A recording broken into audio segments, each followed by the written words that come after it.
हजुरलाई पाउनुभन्दा गुमाउनु डर भयो। त्यही डरमा मदेखि शङ्का अनि रिस भयो।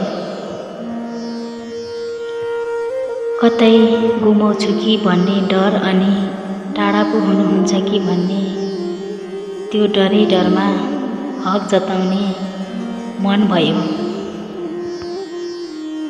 हजुरलाई मेरै हो भन्ने अधिकार त छैन, तर पनि छाती ठोकी भित्रै मनदेखि हजुर मेरै हो भनी हजुरको त्यो अङ्गालोमा बेरिएर हजुर मेरै हो भनी टाँको छोडेर हजुरको त्यो अङ्गालोमा भेटिँदै रुन मन भयो।